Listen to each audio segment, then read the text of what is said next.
B R. Ambedkar school के प्रांगण में बाबा साहब अम्बेडकर के जयंती के अवसर पर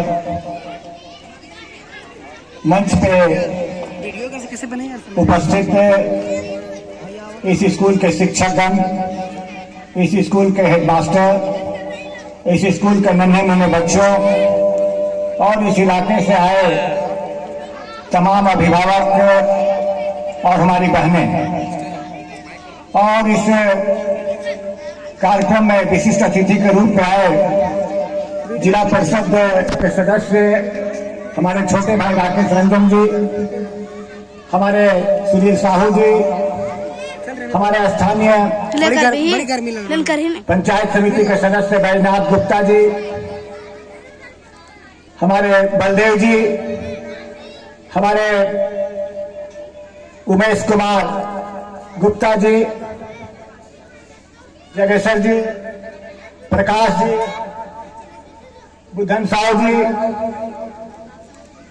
पूर्व मुखिया जमाल भाई, भुवनेश्वर प्रजापति जी, कामदेव जी, हमारे पप्पू जी और उपस्थित तमाम भाइयों और बहनों, आज जब हम स्कूल में आए हैं, सन 2014 में इस स्कूल का उद्घाटन हुआ था और यह संयोग है कि मैं 2014 को उद्घाटन समारोह में भी इस स्कूल में आया था। मैं सबसे पहले स्कूल के प्राध्यापक जो हेडमास्टर हैं, स्कूल के शिक्षक हैं, शिक्षिका हैं, उनको मैं बहुत साधुवाद देता हूं कि आपने इस ग्रामीण इलाके में अपने सीमित सामर्थ्य में भी आपने स्कूल के माध्यम से जो शिक्षा का दीपक जलाया, शिक्षा की आपने ज्योति जलाई है, आज जिससे इलाका, पूरा इलाका प्रकाशवान है, इसके लिए मैं आपको बधाई देता हूं। और आज बाबा साहब अम्बेडकर की जयंती है। बाबा साहब अम्बेडकर का व्यक्तित्व इतना बड़ा था, बाबा साहब अम्बेडकर का व्यक्तित्व इतना बड़ा था कि जिस काल में बाबा साहब अम्बेडकर का जन्म हुआ था, जिस काल में बाबा साहब अम्बेडकर की जिस काल में वो पढ़ाई लिखाई किए थे, और जिस काल में वह काल बड़ा ही सामाजिक रूप से बहुत ही पिछड़ा हुआ समाज था और सामंतवादी विचार उस पर हावी थे, छुआछूत का जमाना था, और बाबा साहब अम्बेडकर ऐसे प्रतिभावान व्यक्ति को भी उपेक्षा का दंश झेलना पड़ा। आपने पढ़ा होगा कि उन्हें दूर से जब स्कूल में पानी पीने के लिए जाते थे तो उसको स्कूल में पानी का गिलास अपने नहीं उठाते थे, दूर से उसको पानी दिया जाता था। उसको उसके साथ ऐसी बहुत सारी घटनाएं घटी जिससे उनको अपमानित होना पड़ा। बैलगाड़ी से जब जा रहे थे, जब बैलगाड़ी वाला जान गया कि अम्बेडकर जी महार जाति के हैं तो उनको उससे उतार भी दिया गया।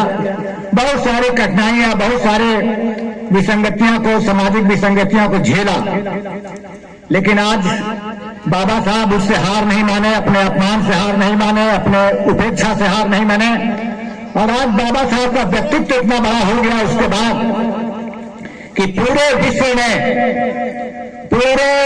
में आज समाज में जो संतुलन की व्यवस्था की गई है, आज उन्हें फादर ऑफ कॉन्स्टिट्यूशन कहा जाता है।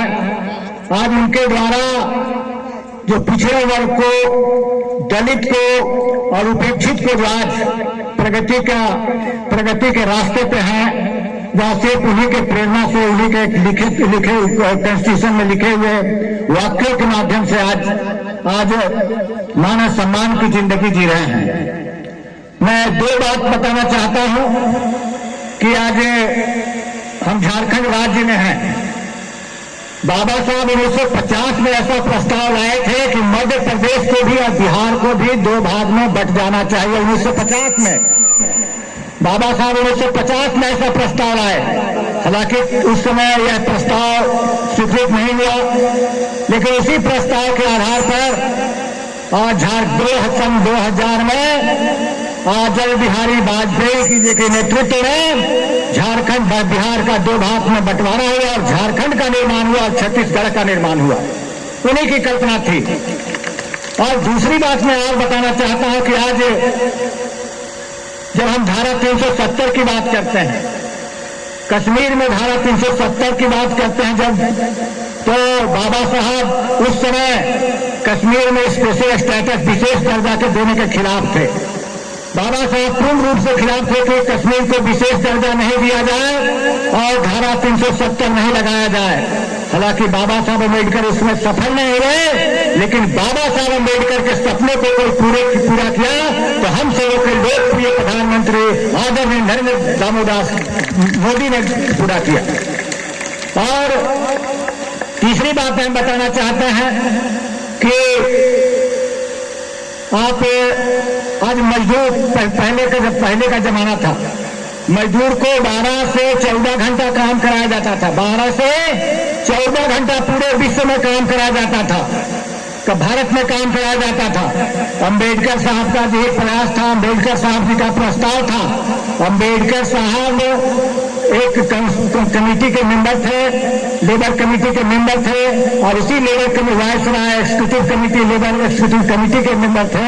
उसी के माध्यम से उन्होंने प्रस्ताव लाया कि लेबर सबको 8 घंटे से ज्यादा ड्यूटी नहीं करना है, नहीं तो आज भी 12 घंटा काम करते रहते। और वुमेन्स में नारी के उत्थान के लिए काम किया।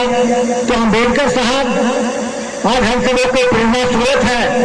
और आज जो समाज में संतुलन बना हुआ है, आज जो समाज में समतामूलक समाज की स्थापना का जो नींव रखा गया है, वह बाबा साहब अम्बेडकर के द्वारा रखा गया। हम ज्यादा समय नहीं लेते हुए, लेकिन हम बच्चों को और पूरे समाज को वो सबसे बड़ा जो मंत्र दिए, पूरे समाज को सबसे बड़ा मंत्र दिए कि संगठित हो, शिक्षित हो और तब संघर्ष करो। संगठित हो, शिक्षित हो, संघर्ष करो, निश्चित रूप से सफलता आपके कदम चुनेगी। यही सबसे बड़ा मंत्र बाबा साहब ने इस समाज को दिया। हम ज्यादा समय नहीं लेते हुए इस अवसर पर मैं पुनः इस स्कूल के प्राध्यापक, इस स्कूल के शिक्षक, इस स्कूल के तमाम इस स्कूल से जुड़े हुए लोगों को बहुत बहुत साधुवाद, बहुत बधाई। आपका स्कूल प्रगति करे, आप जिस ज्योति को जलाए हैं यह पूरे इलाके को आलोकित करे, यही मेरी शुभकामना है। धन्यवाद। जय हिंद। बाबा साहब अम्बेडकर अमर रहे।